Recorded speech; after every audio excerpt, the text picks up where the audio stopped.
Hello, welcome to this quick bite for MySID.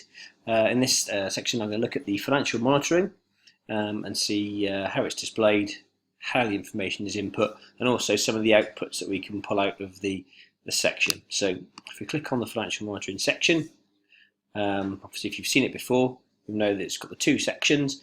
The section at the top, which shows the budgets, the planned spend at any particular point in time, and then how much has actually been committed in terms of the activities that are in the plan.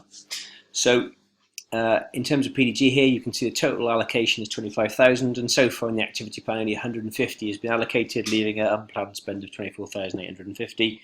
And because I haven't recorded the activities in this section at the bottom, then this section still shows that I've not actually spent the money because there's no invoices that have come in, and there's nothing committed against those activities yet either. On the right hand side here, you've got a filter. If you click on the filter, what you'll notice is if I untick all the boxes, everything disappears, and I can just highlight the budgets that I want to work on at that particular time. So if it was PDG, I select the PDG button, and we can then just see what I've allocated against PDG. So let's have a look and see what happens when I input the information. I click on the little pencil. That opens up the editor. You put in the invoice numbers, financial codes. If it's an activity such as a course, as this is a training event, there won't be a pay number because pay number would only apply if it's a member of staff. So the invoice number and the financial code have been input in. The expenditure type here I've selected as training. The actual cost of this was £150. There's nothing left to commit then against that particular activity. So in the committed box I have to type 0. If you leave it blank, the box will go red and not allow you to continue. So always make sure you've got a figure in the committed box. I'm going to add 0 for the sake of this particular example. And perhaps if the second part of this, which I've taken from EIG, again, I input the invoice number and the financial code. No need for a pay number this time. Again, it's training. The expenditure is £150. For this particular activity, there's nothing left to commit.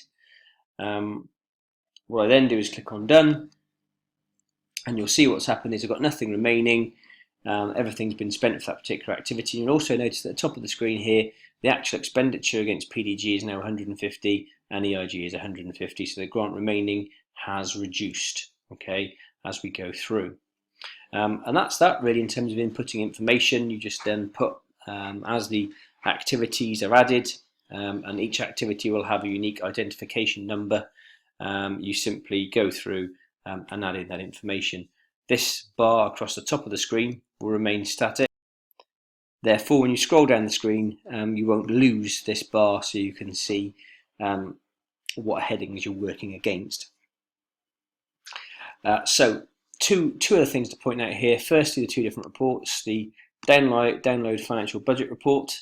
If I download this and I open it, what you can see, there it is. There's the financial budget report. Okay, it exports as an Excel document. Okay, and then obviously the summary of expenditure at that time can be pulled down and used, and obviously you can edit that spreadsheet, change it, and use it as you wish. Okay, so I'm just going to close that one down. If I go back to the screen now, there's also the financial services report. And again, if I pull this one down, what you can then see in this spreadsheet is the detail in terms of the unique identifier, the activity type, and all of that information as an output into an Excel spreadsheet.